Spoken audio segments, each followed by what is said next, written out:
भगत को हमने बहुत देखा, अघोरी को भी हमने बहुत देखा, और तांत्रिक को तो हमेशा देखते ही रहते हैं। लोग मेरे पास आते ही हैं और जाते भी हैं। तो उनमें से कई लोग कहते हैं कि गुरुजी, ब्रह्म राक्षस क्या चीज होता है, ब्रह्म राक्षस के पास कितनी शक्ति होता है, ब्रह्म राक्षस क्या क्या करते हैं। ये सिर्फ बोलते थे। जब उनको ब्रह्म राक्षस सामने मैंने कर दिया तब वो चुप हो गए, और चुप ऐसा हुए कि यहाँ से घर ही जाके रुके।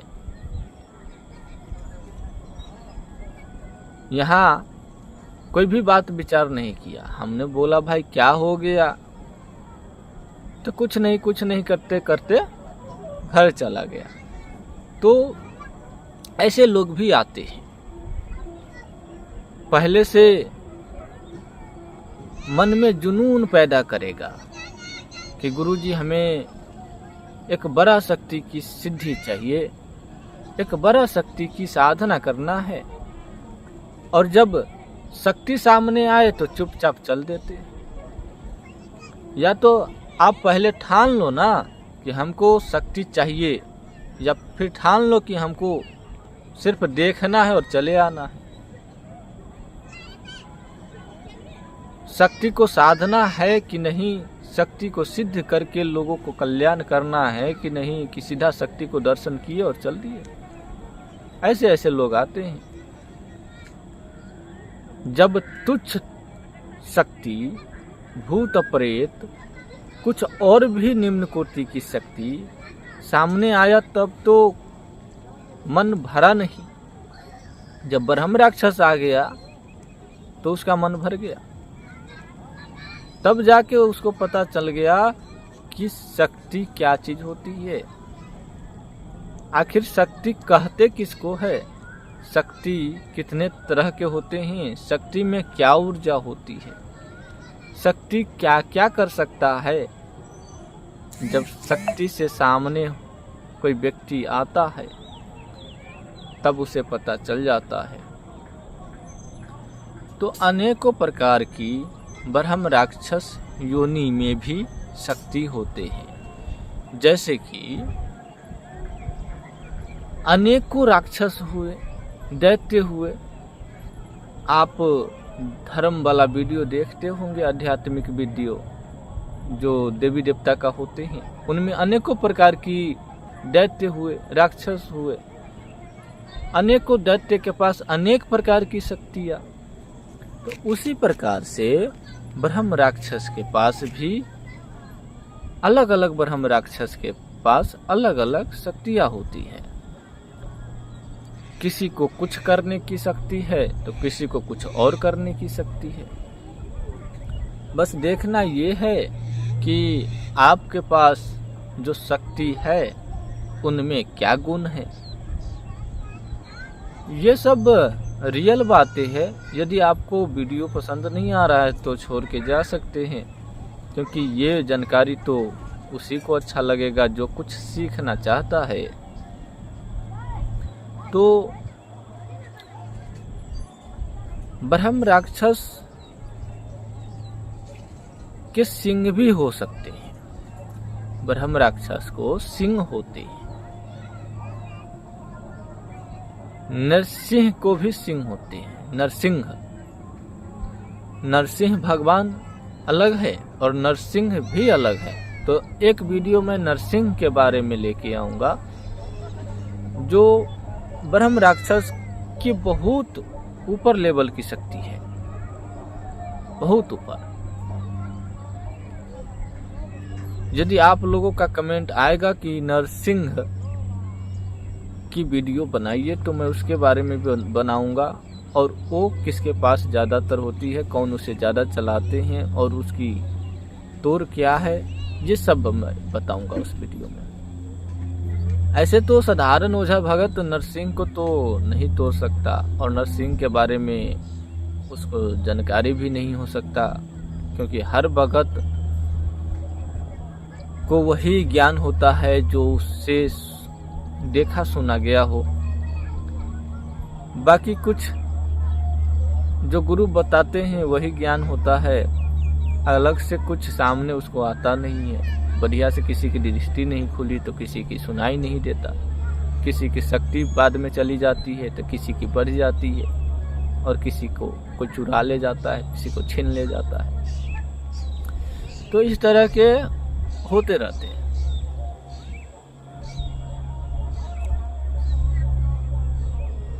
तो ब्रह्म राक्षस का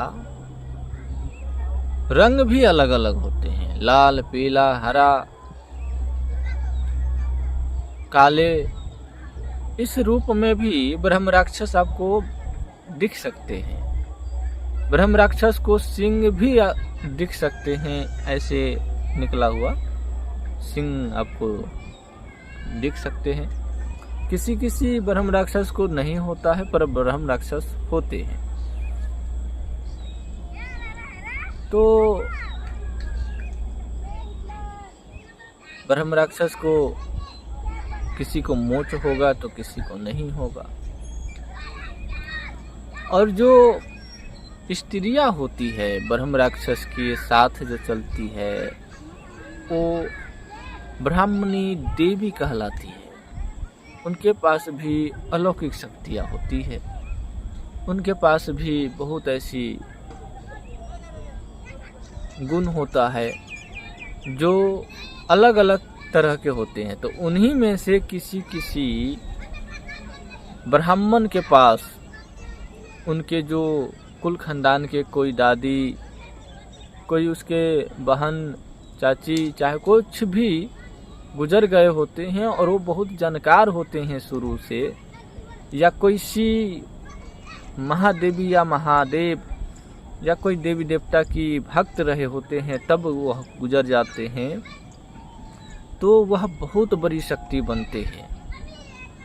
पूजा पाठ में बिल्कुल उनको आस्था हो तो बहुत बड़ी शक्ति बनते हैं, और तब जाकर के उन्हीं के खानदान में वो शक्ति एक ऐसी गुण लेके आते हैं। एक उन्हीं के खानदान में किसी के ऊपर एक ऐसी गुण लेकर के आते हैं कि वह किसी के बारे में भूत, भविष्य, वर्तमान में क्या कर रहे हैं वो सब कुछ बताते हैं। वो व्यक्ति बताएगा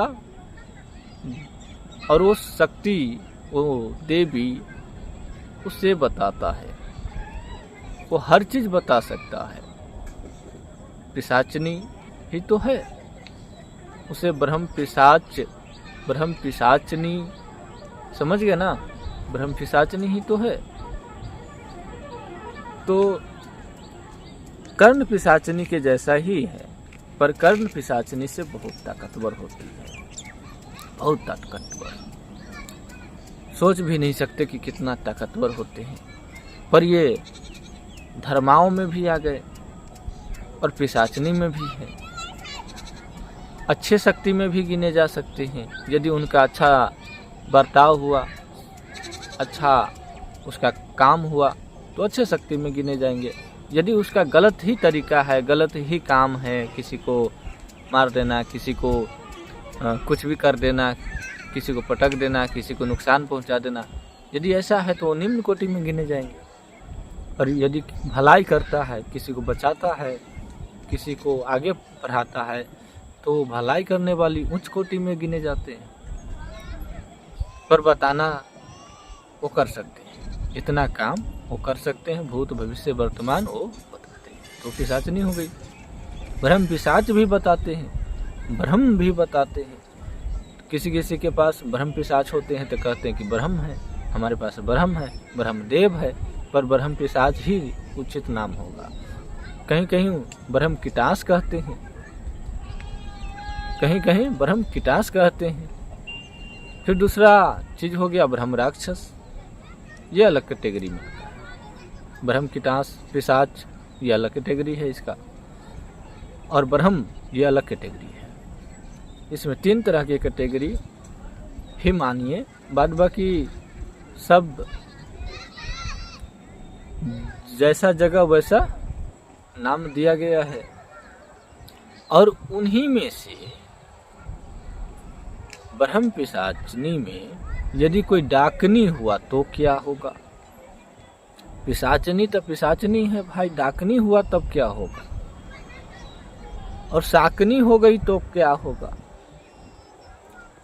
तो मेरे भक्तों, यदि कोई ब्राह्मणी गुजरता है और वो पिशाचनी ना बन के गुंडाकनी बन जाए, यदि डाकनी बनता है तो गुंडाकनी के नाम से भी जाने जाते हैं। तो बहुत प्रचलित, बहुत प्रचंड तीव्र शक्तियाँ होगी, उनके हाथों में आग पानी सब कुछ होगा और वह एक महादेवी की तरह होगी। उनकी स्थान भी बांधे जा सकते हैं, कई जगह पे वो स्थान भी मांग सकते हैं, क्योंकि वो गुंडाकनी हो गई। सीधा सीधा आपको बताऊं कि डाकनी है, वो पिशाचनी के जोनी में तो है नहीं, वो तो डाकनी के जोनी में है।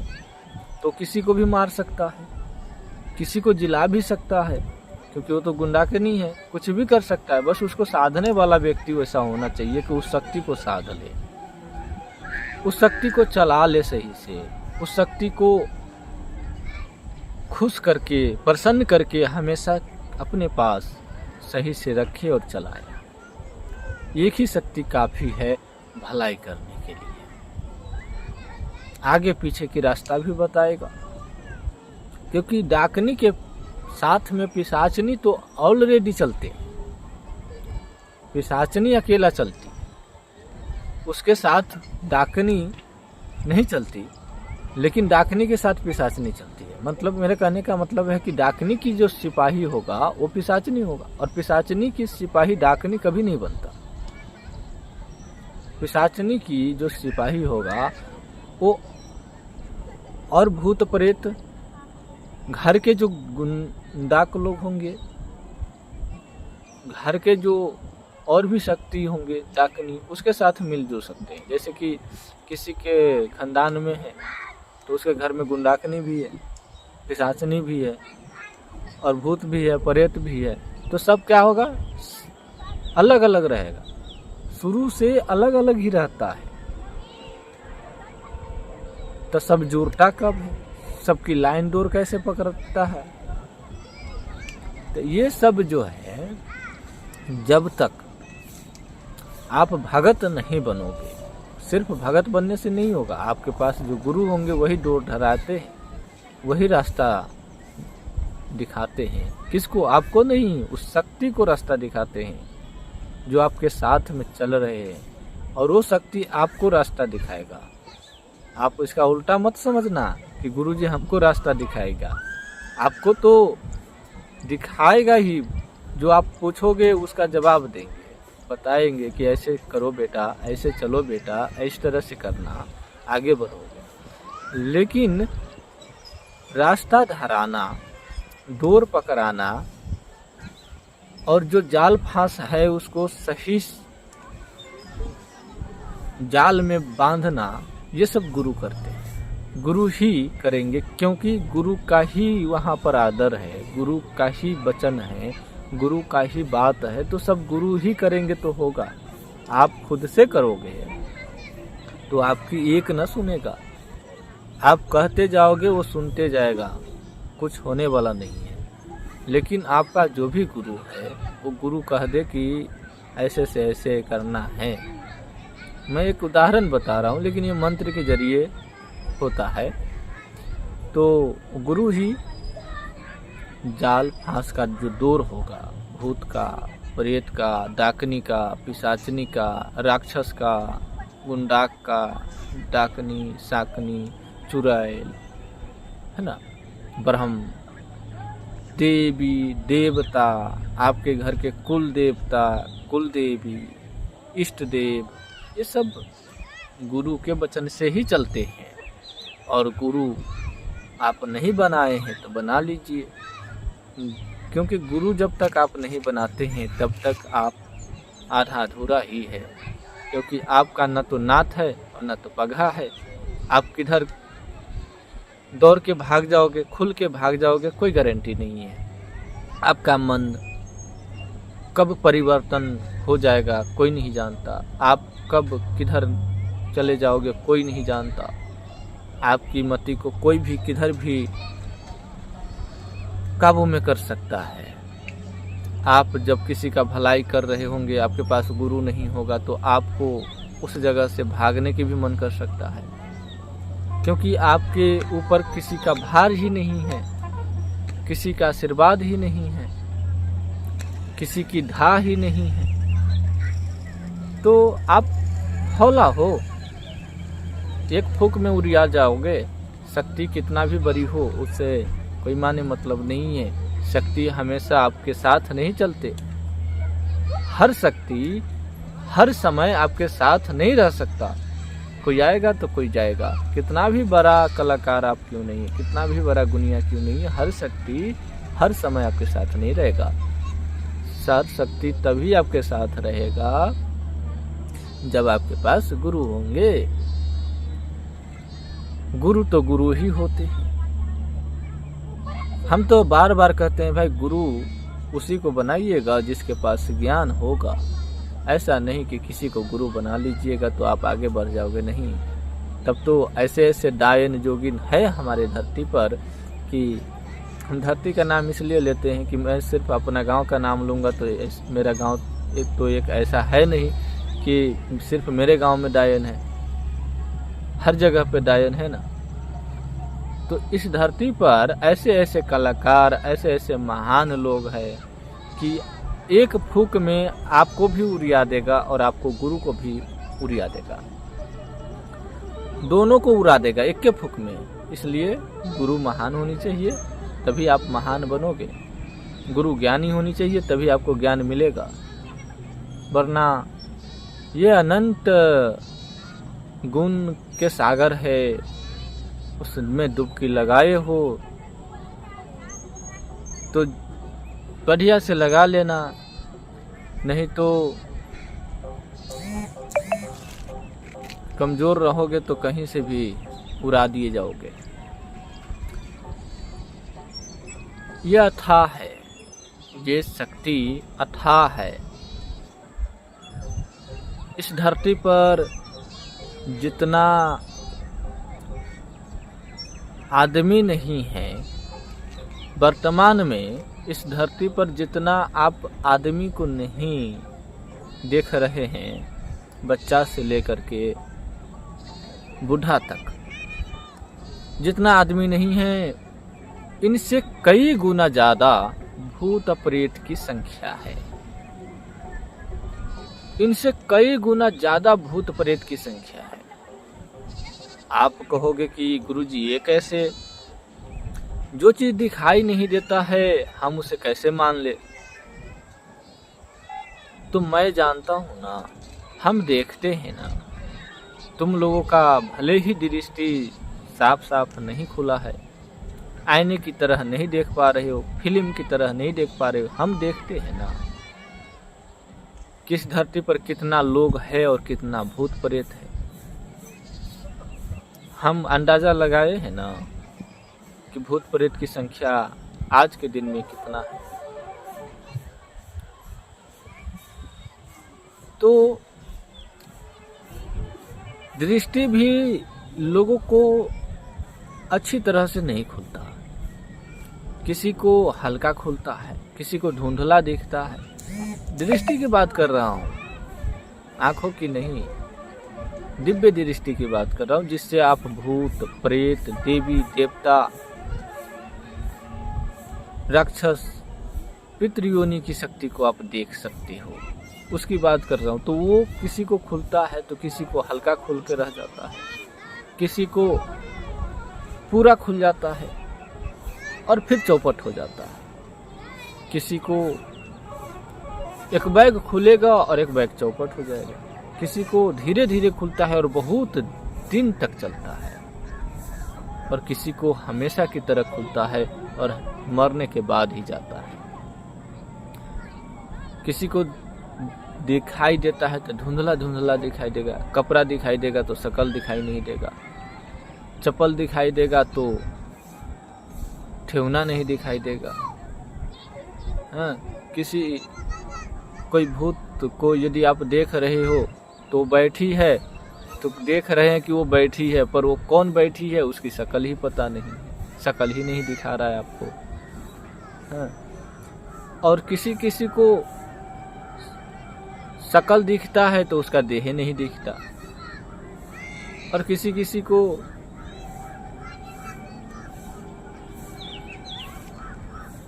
सर से लेके पांव तक पूरा आईने की तरह दिखता है। उसमें लोग उसे पहचान भी लेता है कि फलाना भूत है।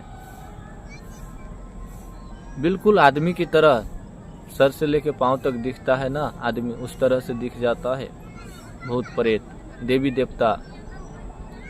तो ये देखने की जिसकी जितनी क्षमता होगी वह उतना तक देख सकता है। ये दृष्टि का कमाल है, दिव्य दृष्टि का कमाल है, दिव्य शक्ति का कमाल है जो आपने प्राप्त किया है। यह आपका कमाल नहीं है कि आप देख रहे हैं। होता यह है कि कई लोग सोचते हैं कि हमें ये चीज़ दिखाई दे रहा है तो मैं देख रहा हूँ। किसी किसी को ही ऐसा होता है, वो खुद देख रहा होता है, नहीं तो उसके साथ में जो शक्ति होती है, पितृयोनि की जो शक्ति होती है, भूत प्रेत की जो शक्ति होती है, किसी गुंडाक या डाकनी की शक्ति होती है, देवी की शक्ति होती है, देव की शक्ति होती है, उनके घर के कोई भी शक्ति हो सकते हैं। इस तरह के शक्ति उसके साथ में चलते हैं। इस तरह के उनके साथ में जो शक्ति चलते हैं, उसी शक्ति के द्वारा वह देखते हैं। तो जो व्यक्ति पितृयोनि की शक्ति के द्वारा देखता है,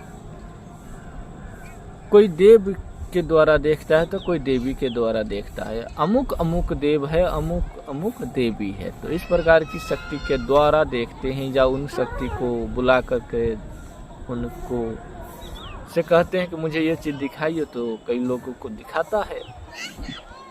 तो ऐसी शक्ति कब काम नहीं करता है ये भी जान लीजिए इसी वीडियो में। यदि आप किसी भगत के पास गए, जैसे होता है ना कि कहीं कहीं काम करने जाइएगा, किसी को कल्याण करने जाइएगा, भलाई करने जाइएगा, तो ज़रूरी ये तो नहीं है कि जिस घर में आप भलाई करने गए उस घर में भगत ना हो। ये भी ज़रूरी नहीं है कि उस घर में डाइन जोगिन नहीं होगा। डाइन भी हो सकता है, जोगिन भी हो सकता है, भगत भी हो सकता है, ओझा भी हो सकता है, झाड़ फूक करने वाले कोई कम जानकार भी हो सकता है, कोई ज़्यादा जानकार भी हो सकता है, आपसे भी ज़्यादा जानकार हो सकता है। तो उनके घर में जाकर के भलाई करते हैं तो कई लोगों को दिखाई नहीं देता। फिर उन कई लोगों को तो उसी जगह से उसका पूरा शक्ति लुप्त हो जाता है, गायब हो जाता है, मतलब कि छिन जाती है शक्ति। तो कई लोगों की शक्ति देवी दुर्गा से जुड़ा होता है, तो क्या होता है कि वहाँ से वो व्यक्ति निकलता है, जब अपने घर की ओर आता है तो उसके दूरा पर कुछ नहीं उसे दिखाई देगा, लेकिन जैसे ही उस दूरा पर से बाहर की ओर जाएगा, सड़क की ओर आएगा, रास्ते की ओर आएगा, तो उसे सब कुछ दिखाई देना शुरू हो जाता है फिर से, लेकिन उस जगह पे उसको दिखाई नहीं देगा। समझ गए हम क्या समझा रहे हैं? तो इस तरह के भी हो सकते हैं। और जिसको खुद की शक्ति है, खुद मेहनत से प्राप्त किया है, कृपा से नहीं, मेहनत से प्राप्त किया है, तपस्या करके प्राप्त किया है, तपोबल से प्राप्त किया है, उसकी शक्ति कहीं भी नहीं जाएगा। कितना भी बड़ा ताकतवर भगत, ओझा, तांत्रिक, अघोरी क्यों न हो, उसकी दिव्य दृष्टि कोई नहीं रोक सकता। उसकी दृष्टि हर जगह पे चलेगा, हर जगह पे उसकी दृष्टि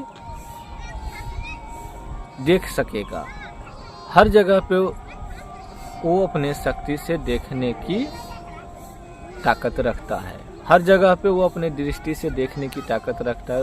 वो कोई ऐसा जगह नहीं होगा कि वहाँ पे वो ना देख पाए। इस तरह के दृष्टि से लोग देखते हैं और कई लोगों का दृष्टि चला जाता है। कई लोगों को दिखाई देता है और बाद में दृष्टि चला जाता है, और कई लोगों को इस तरह का दृष्टि होता है। समझ गए हम क्या समझा रहे हैं? यदि आप लोगों को समझ में नहीं आया है तो इस वीडियो को 2 बार देखिए, 3 बार देखिए, 4 बार देखिए। ना समझ में आए तो 5 बार देखिए, बार बार देखिए, लेकिन देखिए और इस वीडियो को ही देख करके समझिए, क्योंकि इसी वीडियो में मैंने वो बहुत ऐसा महत्वपूर्ण बातें बताई है।